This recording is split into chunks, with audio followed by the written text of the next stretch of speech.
we just wanted to give kind of an overview of the exhibition itself. I want to greet you and welcome everyone. My name is Katie Christensen. I'm the Curator of Education and Statewide Engagement here at the Art Museum on the University of Wyoming campus. As I talk, we're going to show a different version of the exhibition itself that goes a little more slowly, and it's going to play in the background for a little while. So this conversation, rather, is Lunchtime Conversations with Curators. This program is an informal opportunity at the Art Museum to engage with artists and exhibitions. This year in March, people across the world are gathering to honor women throughout history and across the globe. Women's History Month this month is featuring Women in Wyoming, a multimedia project from Lindsay Linton Buk, who joins us here today. Give us a wave, Lindsay. Thanks for being here. Before I turn it over to our group today, I just want to announce a bit of housekeeping information. So it is informal. We encourage conversation. Make sure that it's safe and respectful language that you're using. And you can do that in either the chat function, or if you want to turn your camera on and speak out loud, you can raise your hand and unmute yourself. We do ask, if possible, that you can leave yourself on mute today unless you are speaking. There are two views that you can switch between if you're not a Zoom user. They're up in the top section called View. You can toggle between Gallery View or Speaker View. We recommend, well, it's up to you, but I like to see the Gallery View and see all the people. Also, if you need transcription today, we'll post a link in the chat. A big thank you to Noelle Schatz, who is our transcriber today and who joins us on a frequent occasion here at the Art Museum. So the women we have today are an amazing bunch. First, we have Lindsay Linton Buk, who is an artist, photographer, and fifth-generation Wyoming native. And she discovered photography while on hiatus from her dance training, actually, a woman of many talents. In need of a creative outlet, she signed up for an intro to photography class and was immediately hooked. She worked in New York City for famed photographer Rodney Smith and international educator headshot photographer Peter Hurley, as well as taught for Canon before moving back to Wyoming to establish her commercial photography studio, Linton Productions, in 2014. Her portraits have appeared in Outside Magazine and Southwest, the magazine, among many, many others. I'm going to turn it over to my incredible colleagues, our director and chief curator, Nicole Crawford. Give us a wave, Nicole. And to our assistant curator, Michelle Sunset, who both of these two women are also incredible resources and assets to our state. And today they're going to have a conversation with Lindsay. So I'll turn it over to the three of you to go through our program today. The images are just going to keep running through. If you are outside of Laramie and are unable to visit our galleries, I will post a link in the chat that you can spend some time with later, as well as Lindsay's amazing website and resource and podcast about each of these women. So today, hopefully we can kind of focus on the conversation at hand, and then you can have an opportunity on your own to dive into this work a little deeper as well. So lots of layers. Without further ado, though, please help me in welcoming Nicole, Michelle, and Lindsay. Hello, everybody. So nice to see everyone. Katie, do you want me to just start talking about the project, or did you want to prompt a question? Yeah, I think it would be great to have kind of the origins about this particular project, Lindsay, Sure. And maybe how it came to be and how you kind of birthed this big project. Yes, well, as Katie had mentioned, I grew up in Wyoming. I grew up in Powell, which is a small farm town in the northwest corner of the state. And, you know, while looking back now, growing up in really kind of this wild, expansive space with so much freedom, I never imagined I would have a future in Wyoming or in my home state. I always thought I would have to leave and wanted to leave. My dad and his whole side of the family, so the Linton family, goes back 5 generations, and they've been very impactful in Wyoming small communities. But my mom's from Connecticut, and so she was really influential in getting us out and exposing us to a larger world. And I think that really tapped into this adventurous side of myself that loves to see new places and experience new things. And so I really couldn't wait to leave Wyoming when I graduated from high school, and I never thought I would return. I remember being at that point in high school and middle school when you start to ask yourself, who do I want to become? And looking around our small town, which was a very small town in Wyoming, I did not see any examples of that spoke to me, that I could relate to. And it's not that I don't think those didn't exist. I just think they weren't at the surface, which often is the case in smaller places. So as I found myself pulled back to Wyoming after living in LA as a dancer and then going back to school for photography, moving to New York, coming back to Wyoming really as a transition point. I again did not think I would stay. I began to question this idea of Wyoming as limiting, and was that true? And I didn't know, but I had a great network, and I had a skill from living in New York, shooting headshots, that I thought I could set up my business in Wyoming and just try. And so this project really came about once I had gotten my business off the ground, had a little more space to start thinking big again, and just still, I felt like there was more in me creatively to make an impact beyond my commercial work. I love my commercial work, but it really impacts my clients. So I wanted to create a larger impact and something that I could share not only with Wyoming, but with the world. And had this idea to connect with my peers, other women who I felt were tapping into really that very deep and true sense of themselves and putting it into motion in this vast and what I often saw as an empty landscape. So I started connecting with women who inspired me, and that's where this project was born, having these conversations, taking their portraits, as that was my trade, and learning. It was built upon this curiosity to understand what is possible in the rural West today, particularly as a woman and as a creative, but also for myself, and was it possible to stretch myself creatively and fulfill those deepest parts of myself. And it's been quite the journey.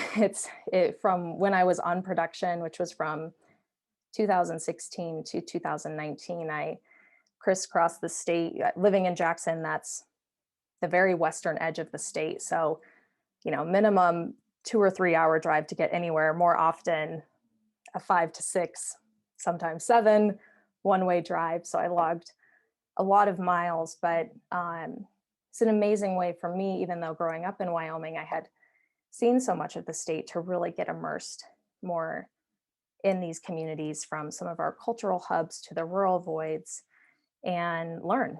I think that's so much of where my creative inspiration comes from is, what do I want to learn, and how do I want to grow, and what is that question, and often sometimes that frustration that I need to answer for myself personally.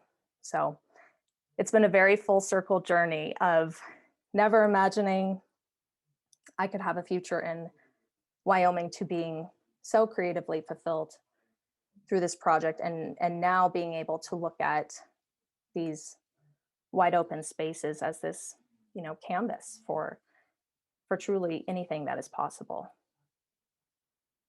I love that, Lindsay. And I think in some ways it made me think of, one of the state's goals for young people is to mitigate brain drain, right? And all of a sudden you've given us this model of ways to be able to stay in this state and continue to influence so many in such an inspirational way, which I think is really exciting. Like it has lots of implications as well. So, um, did you think about the project from the beginning to have all the components? Because you've got photography, you've got the podcast or audio components. Was that in the original conception, or how did that evolve? So for me, I am a very visual person, hence why I became a photographer.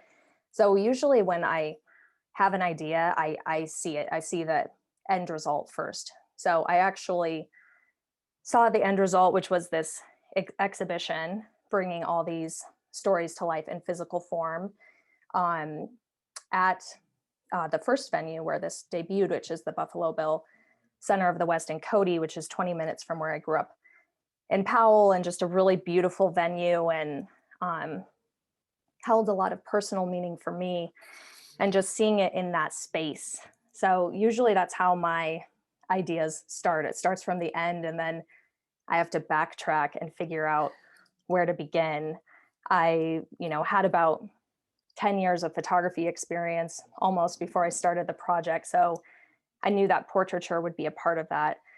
I love to interview people. I have a lot of conversations with my clients informally, but the podcast was something that evolved, and it became it's kind of just an idea that stuck with me. My husband and I were driving a lot for his work at the time, listening to podcasts is when podcasts were really coming on the scene.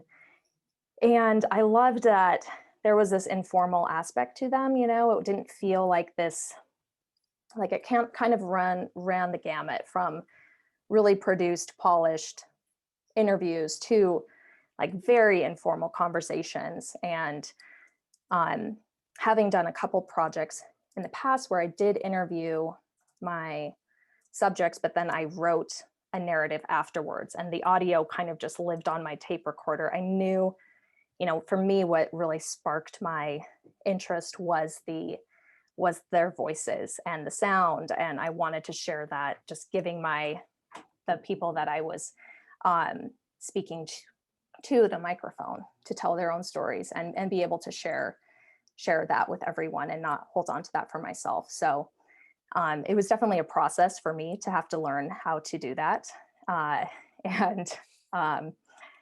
But I gave myself time. From when I decided I was going to make this happen, I gave myself a year to tell 5 really strong stories, and felt like that was very manageable to go through the learning curve of figuring out how to create a podcast and put together a decent interview and the technology and be my own, audio tech, all of those things. So my process is very much big vision. I can see it, I can feel it. I think believe that I can make it happen. And then it's taking it back into just what is that very next step that I need to take today to start working to that end point.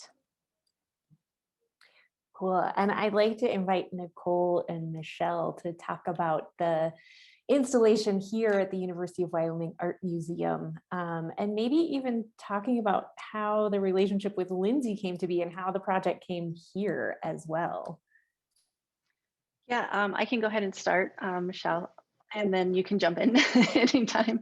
So I feel like I'm going to use your dance analogy, Lindsay, and say I feel like we've been dancing around Lindsay and her work for a long time here at the museum. And we actually so museum work we planned really far out in advance, but hopefully out to 5 years. And we had a large show drop out. And all of a sudden the perfect storm happened, and we were able to bring Lindsay's show here right when it ended at the Buffalo Bill Center of the West. The timing just worked out perfectly for that. And I have to say, as a non-Wyoming native, this show has been extraordinary just for me as a woman, because I had no idea that there were so many strong women in Wyoming. It does seem like such a big space, and then to see how many successful, strong women there are. And I think that's what really drew me and other people to this work. And honestly, I'm going to say, we haven't met Lindsay in person yet. So we put up the show when COVID first hit. Well, we started these conversations when COVID started to happen, and we didn't think we would be closed for as long as we are, and isolated. But it worked out to be a perfect show for these times because there is such a wealth of information with this show, with the wall text and the podcast. And so it doesn't feel like if you're here viewing the show that you need a curator or an in-person tour. It's actually a really great show for you to experience in a personal way. So it's put a lot of trust in Lindsay because she hasn't been able to actually be here yet to see the show. So we're grateful that she trusts us to put it on the walls for her and show it off. Anything you want to add to that, Michelle? Yeah, I was just gonna say, I'm also not a Wyoming native, and I actually had just moved to Wyoming a year ago. And so this was one of the first shows that we were starting to talk about when From I started Florida, by working the way, here. so you really got Yeah, yeah, from Florida. So I think also, like Nicole was saying, for me, this show was such a great introduction to the women of Wyoming. I mean, I knew, of course, that Wyoming was the first state for suffrage, and I had a general sense of that. But then to see these portraits and just the scale of them in the gallery space, and having the pleasure of walking through the exhibition with visitors and realizing how many people know these women, both personally and just because of their stature in the state, has been such an incredible introduction to Wyoming. So thank you, Lindsay. Yeah, that's one of my favorite parts of creating this project is the discovery process. It is a small state and you do know about certain people, and chapter 1 of the project features, I would say, more visible women, more well-known women. And something I've been amazed by, but also not completely surprised by, is just that accessibility. You know, I can call our first female Supreme Court justice at home and go meet her in her kitchen to have an interview, or senators. But something that was also really important to me was featuring those women that you haven't necessarily heard of, you know, who are kind of on our modern day frontier, which is still incredibly expansive in Wyoming, and how are they making it? And so the chapter format, you know, I produce these stories 5 stories at a time, has become really fun for me because I can kind of contrast each chapter upon the next. So after chapter 1, which featured more visible women, for chapter 2, I really wanted to get into more of the rural areas of Wyoming and tell stories about women that you haven't heard of, that I hadn't known about too. So that took a lot more digging on my part to find them. But I'd love to just speak really quick to the process again, since we're talking about the exhibition. You know, I definitely feel like as an artist, that has been something new for me too, to reach out to these venues. And it is a really long process, as Nicole was speaking to. You know, they normally book out 5 years in advance. So I first, when I had the vision for this project in 2016, also reached out to a curator at the Center of the West in Cody. And I hadn't even started production. I literally had nothing. And she basically gave me a shot. And we started that conversation. And 3 years later, I had the exhibition. As Nicole was saying, it was this really serendipitous timing to get it to UW, because I did not have a follow-up venue lined up after the Center of the West. And we had a really long run. It was almost a year. And I was reaching out, and just nothing was falling into place. And I do think so much of life, but definitely something I've learned as a creative, is that trust in the timing, because I don't even know, Nicole, when we firmed things up, but yeah, it was suddenly we finally got our call scheduled, and it was really just a touch base. I was thinking we would have a show in another 2 years, and you know, you just had this window open up. And so it has required, I would say on my part, just that trust, but also that persistence, keeping in contact with those people you want to work with, those curators and venues you want to work with. And, you know, it's having that little bit of luck too, that the timing will unfold. Yeah, I think I called you and said, can we get it here like the week after it closes in Cody? And that was our Like, conversation. yes. Yeah, it was amazing. But speaking to that trust too, I think for me, you know, having that first show under my belt, this project was my baby for 3 years. So I was a lot more, I would say, involved with the curators at the Buffalo Bill.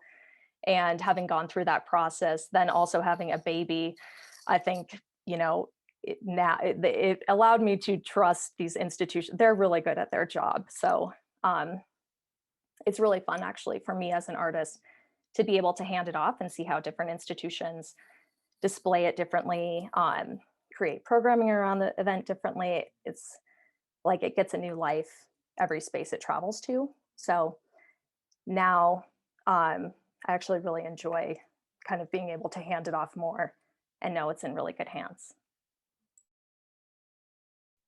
And I would say too, when it comes to installations and we're working with an artist, we usually have input and we work more collaboratively, even if the artist isn't physically here.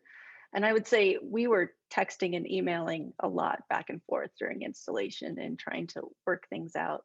So it wasn't like we were working in a vacuum without Lindsay. We were still working together. It's just you still haven't seen the show. Yeah, I wanted to chime in. One of my favorite parts of the installation and layout process was working with Lindsay on the big wallpaper feature. Lindsay had mentioned that at the Buffalo Bill, they had an oversized photo printed in kind of wallpaper format. And she sent us, I don't know, a handful of behind the scenes photos to choose from.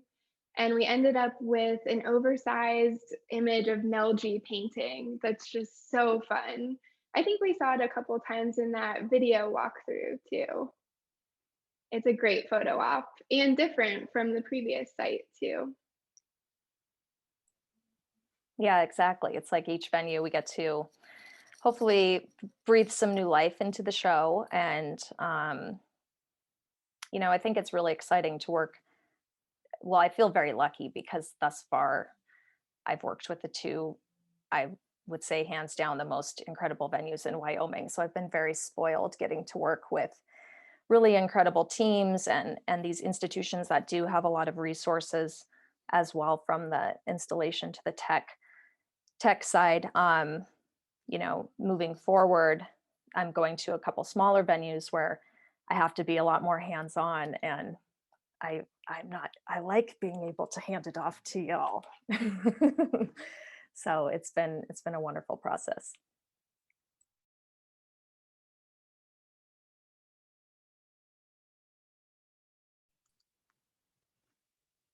Go ahead, Nicole. You were unmuting, so go ahead. I was just gonna say, I was gonna see if anybody had questions, because this is a chance to actually talk to Lindsay about this work. So Colleen, go ahead, please. Welcome. Oh, it's so lovely to see all of you. I miss my people. Hi, Lindsay. Hi. Michelle's probably so sick of seeing me. Oh, there's Rachel too. You may know that Michelle Sunset is in my History of Women Artists class. So we have been using your exhibit, Lindsay, as a touchstone for the class in a really wonderful way, because my students are actually working on a project on representations of women throughout history. So looking at works of art throughout history. But Michelle mentioned it earlier, but I'm wondering if you can talk more about your decisions in terms of scale of the works, because that was so impactful when I walked into the space. You know, I was thinking, oh yeah, you know, like intimate little portraits. I'm like, oh no, that didn't happen, right? So, and it's fantastic. But can you talk a little bit about your thought process and decision making in that regard? Yes, and I'm so happy you had that reaction, because that is what I want. I want you to walk in and literally feel the power and, you know, just collective strength of these women through scale. You know, now seeing the photos, I'm like, let's go bigger. Nell G was the first woman I interviewed and photographed for the project. And some of you may know she paints 10 by 30 foot abstract expressionist canvases. So, you know, scale is really important. And I think that for me, I always saw this as, I didn't want it to feel, I wanted to feel contemporary and alive. These are living, breathing women. I think often when we see representations of the West, it is black and white. It's that cowboy imagery. And I wanted it to feel contemporary and fresh, but absolutely play with that scale. And so we went, I think, as big as what we felt like the print would hold up as.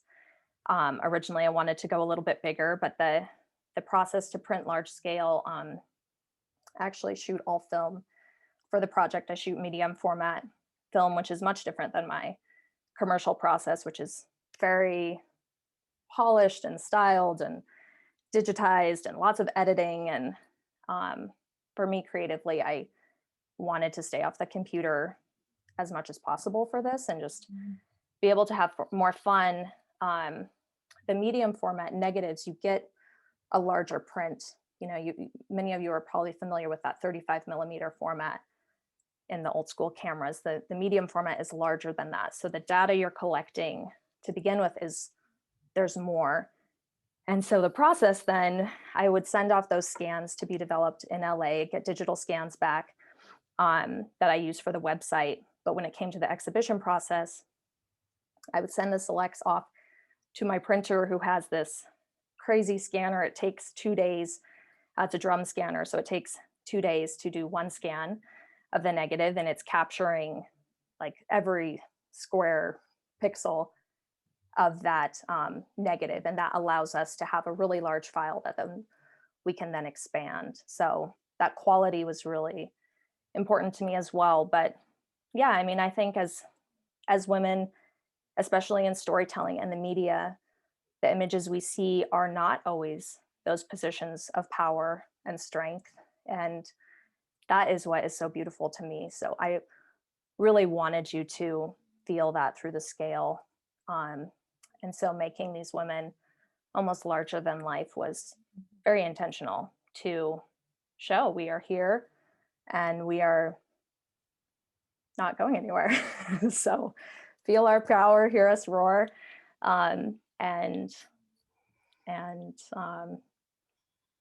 Yeah, and then playing with the scale in those larger canvases, as Michelle was speaking to as well, has been really fun too, to think about other formats of printing where I can print even larger.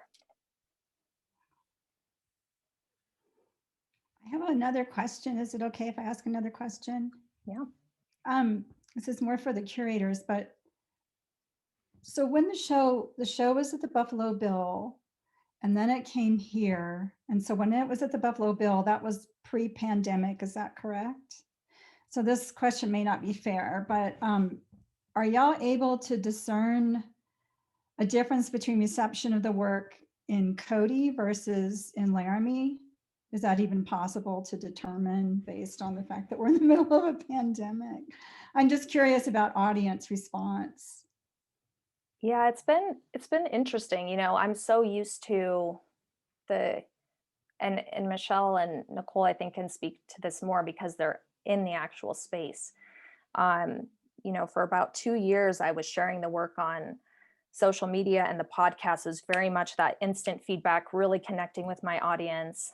Then I would travel all around the space or the state to speak about it. So I feel like I was getting that feedback all the time. And I don't know, like I think about when I go in a museum and I'm really inspired by an artist, like I'm not necessarily then reaching out to that artist to tell them how I felt about their work. So it has been different for me being in the exhibition process because I don't get that direct feedback, and you know, have to sometimes dig a little more for that reception.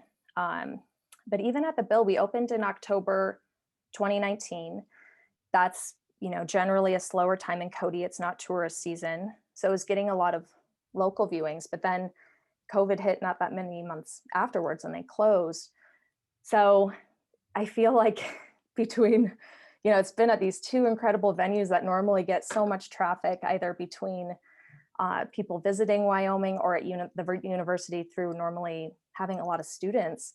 be on campus. Students aren't even really on campus right now. So I think we have missed out a bit on the in-person audience, but Nicole and Michelle, I'd love to hear, who's going through the space and what they're saying, and just generally how it's been in COVID times. Well, yeah, I would say too, it is different because normally we do have a lot more students coming through and faculty would be using the show a little bit more. I think the fact that our education team has put together the digital resources that go along with it so we can still reach out to the communities has been really great. But it has been different. And in a way, I feel like people are getting a more intimate experience with it. A lot of the women who are actually in the show have been sneaking in and out of the museum. Every once in a while, I spot one of them in there kind of sneaking around. So I think that's been really great. I know that there's been a couple homeschool girls who've been coming in. I don't know, Katie, if you want to talk about that reaction, because I think that was really great. Yeah, I'm happy to. So I also want to acknowledge Rachel Cook, who is here with us today, that's done a fabulous job of translating. She created that video. We played it in the beginning in some of those sways, and I can post those in the chat as well. But our master teacher who works with our early children or early childhood group and K-12 audiences had 2 5-year-old girls and their moms, and they came on a regular basis for about 6 weeks. And every week they revisited exhibitions, but they kept coming back to Women in Wyoming. And they were so curious because, Lindsay, you did something like 15,000 miles driving throughout the state of Wyoming. So they got a geography lesson out of it. And they got all these sorts of connections through the portraiture. Yeah, Michelle's showing the map of the places Lindsay's been. It doesn't show up very well on here, but I have it on my wall, Lindsay. They took a map of Wyoming and put little star stickers on all the spots that you went to. Aw. And they, it just evoked all this other curiosity. So our education team is actually translating the full exhibition into an educational resource that will live on our website that can be used for ELA or English language arts classes across the state, and after school programs and all sorts of things. So I think the silver lining is that we've had other opportunities, and it will have a life even beyond being on the walls in our gallery space. I think the one thing that's really interesting to me is when people do come in person, there's never a replacement for seeing something in person. And I think, Colleen, you touched on this of like, whoa, those are big portraits, right? They're not these tiny little things, but they're really a relationship to an object and to a woman that I think is really exciting too. So both sides of it, I guess. I'm just gonna switch my view so we don't have these Zoom bombers on the back. I'm at a co-working space at the moment because I'm on the road and my husband's watching the baby today. But yeah, that's so lovely. I love hearing that. And Lynn's had asked a question about taking this project and making it into a kid-friendly version. I do feel like, there's so many layers of the project, from the digital aspects of the show. You can just listen to the podcast, or you can go to the website and really dive deep into their stories, or you can see the exhibit and just visually take in the scale and magnitude of being in person. I think that's what's lovely about this body of work for me, is it can keep innovating upon itself with how it reaches new audiences. And I would say for me, getting to work with institutions like the university, where they already have, you know how to work with kids, and you can then create programming when they come in like that. I love that. I think you did something with them where they then drew portraits. Maybe you could speak to that a little bit. Yeah, Katie, can as I well. hop in on this? This is my favorite story from the exhibition so far. So our master teacher, Jen, working with the homeschool girls, I think it was the first day that they were in the exhibition space. She then took them to draw portraits of, it was either great or inspiring women. and both of these little girls drew themselves. And it was Love just that. like such a magical thing to hear about, that your exhibition inspired that. And I think the idea of portraiture and thinking about accomplishments and growing up, all of that translates so easily to little girls. Mm. Well, that's huge. And I mean, as I spoke to earlier, so much of this project for me is kind of creating this for my, 10-year-old self who never saw a future for herself in her home state. Seeing is believing. It's powerful to see a reflection of yourself doing incredible things. And that doesn't mean you have to want to become a businesswoman or an artist or a Supreme Court justice, but you can imagine yourself in those positions of power, in those positions of creativity, in those positions of leadership. And I think that's really, really important, and something that's always been a cornerstone of my mission and why I tell these stories. And so then when I hear that, and you actually hear about these girls, seeing themselves as their role models is amazing. That's what it's all about to me. Yeah, I think that having the portrait of Sky too is really powerful and impressionable, because she's a young woman who's in that space with all of these great and powerful women in Wyoming. Yes, Sky was part of the Wyoming Latina Youth Conference. She's 11, so she's the youngest, or she was 11 when I featured her. She's the youngest in the show, and the ages go all the way up to Mickey Tillman, who I believe is going to be 92 this year. So showcasing that range, not only in age, but where the women live, and how that impacts their life, their industries, their ethnicities, really just trying to show this more colorful picture of how we can step into our expansive selves. And that looks different for each and every one of us. And that's what it's about. It's just about coming into ourselves fully, whatever that means for you. And it can come across in so many beautiful ways.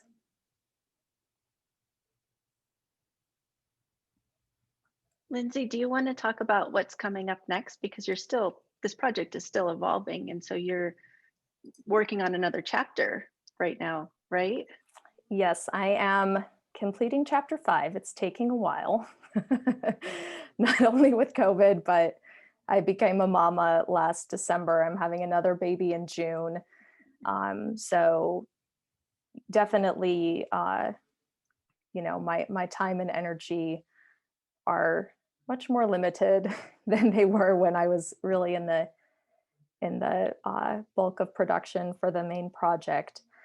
But the 5th chapter is all about evolution, which is very appropriate for this time. It's certainly what I feel I am in right now, becoming a mother and then trying to navigate how I work and create within that space. And then especially in these times that are just not normal, and we don't have a lot of those resources of support that we might have.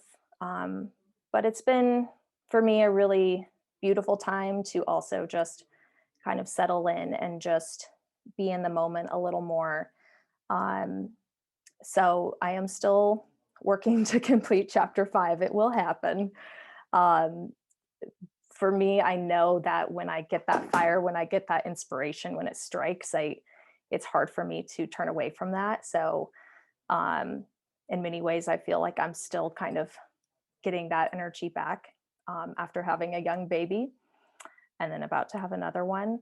But yes, completing chapter 5. And then I've been toying around the idea of creating a book for the last year plus. I just think that could be another way to translate the stories, but also my journey and what I've learned.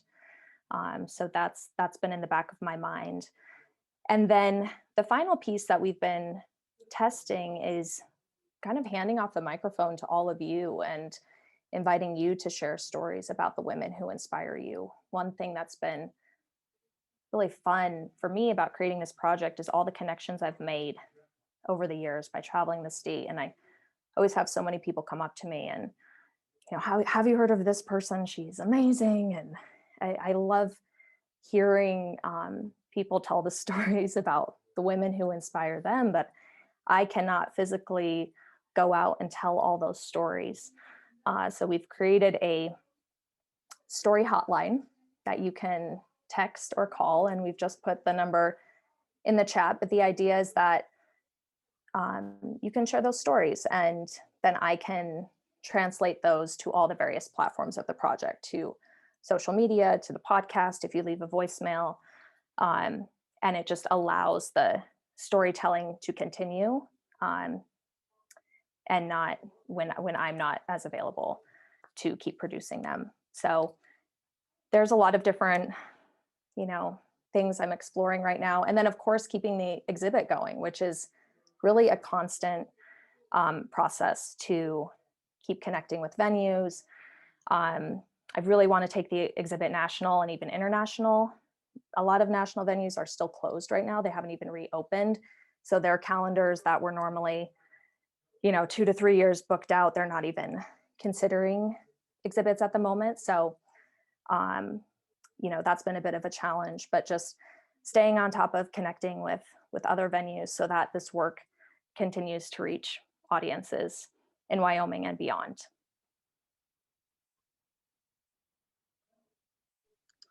I would say I'm super excited about this exhibition being in Wyoming and being able to show it at, in different parts of the state. But I can't wait for it to go national, and so we can show off Wyoming to the rest of the country. Like it's going to be amazing. I can't wait to go to some huge city and see this show, and we can prove Wyoming exists. Yes, exactly. I think there's like a social media profile, like Wyoming isn't real or something. It's like, no, we are.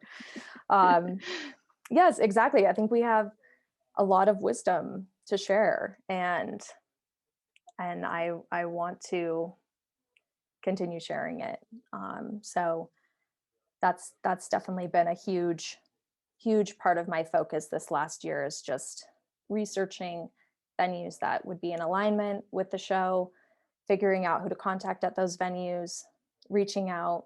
We have had some traction, so then it's just a matter of that follow-up, over and over again, to stay on their radar, and then hopefully, you get that call or that email and you have a date, and it keeps going. Are there other questions for Lindsay that people are curious about or wonder about for our curators? Anything is fair game at this point.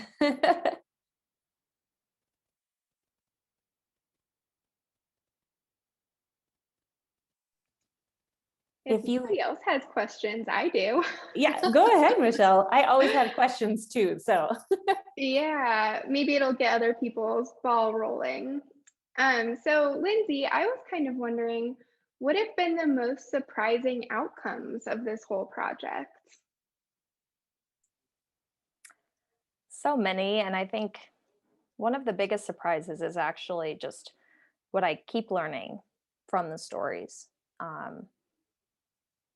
I do go back and listen to the podcast episodes, or, obviously have to keep the website and things fresh. And I feel like looking at it or re-listening to things months later, however long, I pick up something new, even though I've spent so much time with these women. And, sometimes with their podcast, spend hours listening to that episode. Depending on where I'm at in my life, I can still pick up something fresh from the wisdom that they share. So I think that's been something really nice for me, is that I hope, and I do feel like there is this timeless aspect to it where you can keep coming back to it, and depending on where you're at, find something new that you hadn't digested before. And then, probably one of the biggest surprises was just that I did create this, and I did come home and did fulfill myself in a way that I could have never imagined, and I'm so happy that I seized the moment when I did, especially now, kind of looking at what our world looks like at the moment. It wasn't planned, but really the launch of the exhibit and so many other things was timed with the 150th anniversary of Wyoming recognizing women's right to vote. And so the project became this contemporary example of where Wyoming women are at now. And there was a ton of there was a lot of national spotlight on Wyoming, especially that year. So it was really exciting to get to share Wyoming's story with the Travel Channel and with Forbes and American Airlines magazine, in addition to a lot of regional and local press. So just creatively and personally, it was just amazing to kind of watch this vision, which started off as the exhibit, and the stories become so much bigger, and just to get to connect with so many people around the state, from speaking and conferences to the national stage. So I am such a firm believer that if you have that inspiration, that idea, that vision, to put it into motion, see where it can go, because you will learn something wonderful, and it can become so much more than you ever imagined.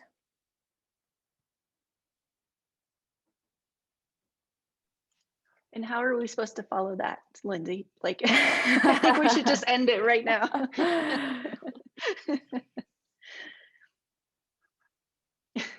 Well, I can chime in and say every time I talk to Lindsay, I am inspired to be a better human, to be a better woman. And I think that's great for all of us, right? I think I'm inspired by your curiosity too. We hopped on before everyone got here, and Noelle is our transcriptionist, and Lindsay was so curious and asking her all these wonderful questions. So you have this wonderful way of being in the world. So thanks for sharing that with all of us, inspiring all of us.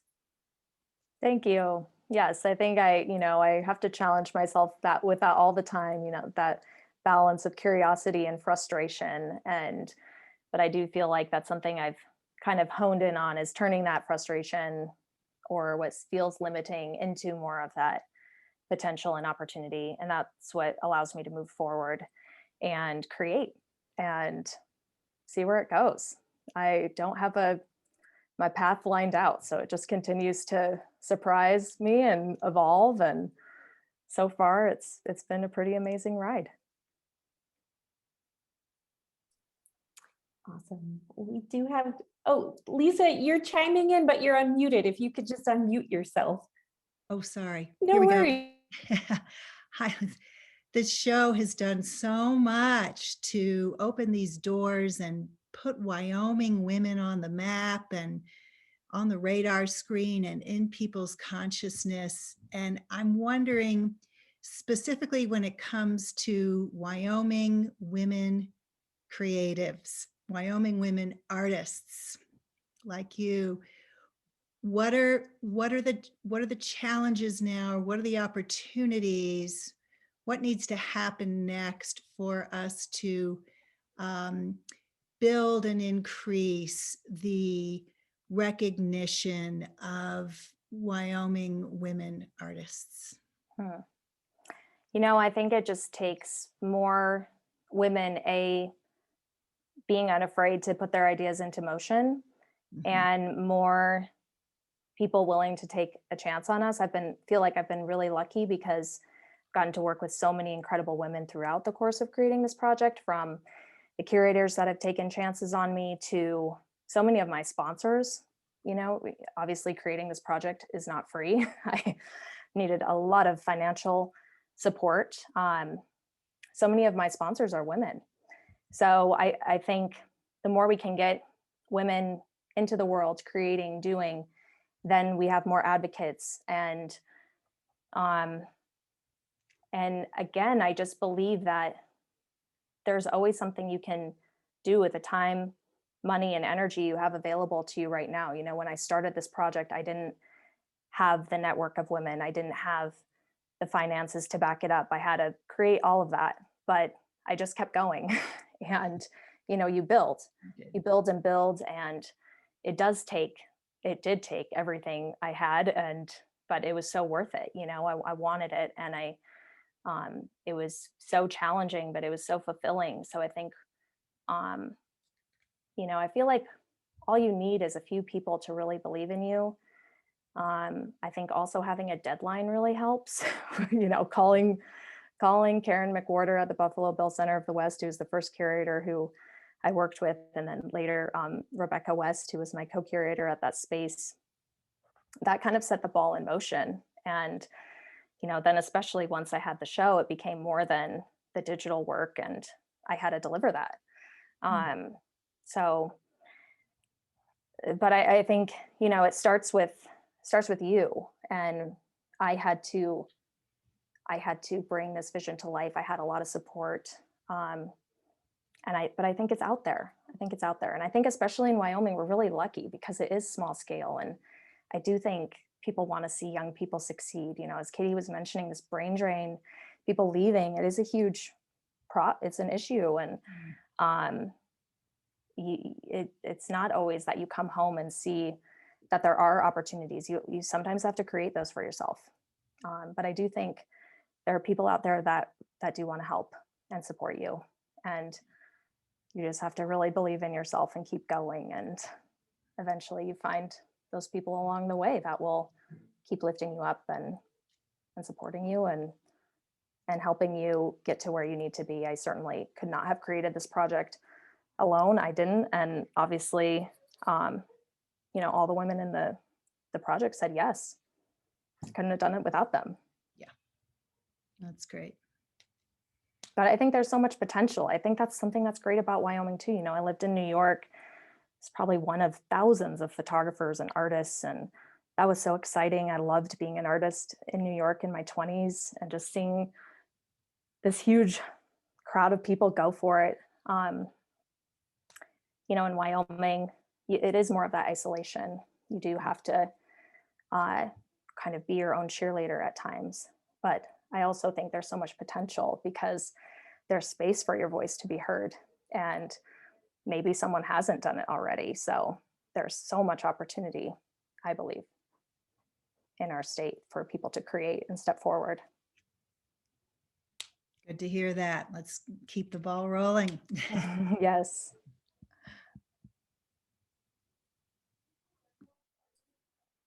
Lindsay, I'm just going to put in a plug for you to do a book because I just got an email that one of our former board members was just here and saw the show and absolutely loves it and wants a book. So there you go. You already have one customer. I know. I don't want to underestimate the book. I know it's going to be, you know, like creating the exhibit, it's going to be a big endeavor, but I feel like it's in there. And again, just another way to share the stories, to take something into your home then that, you know, if you can't get into the exhibit. So yes, that might be my next big move. Well, that sounds so exciting to me. What a good opportunity to kind of pause. I'm not going to say close our event because there's always another iteration, but I just want to say a huge thank you to you, Lindsay, for inspiring all of us. Big shout out to Nicole, Michelle, Rachel, all of our staff here at the museum who help support the exhibition, the programs today, to our guests for being attentive and asking wonderful questions. What a joyful way to celebrate women and the women of Wyoming. We do have 2 more events honoring Women's History Month and this exhibition, and I put a link in the chat. There'll be 2 panel discussions touching base with some of the women. So kind of reflecting back on where they are now and where they've been over the last couple of years.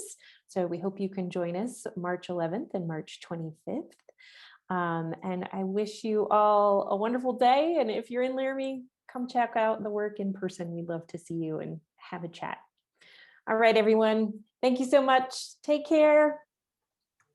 Bye. Thanks, Thank Lindsay. you. Thank you all so much. Thank Great you. to be with you all. Thank you.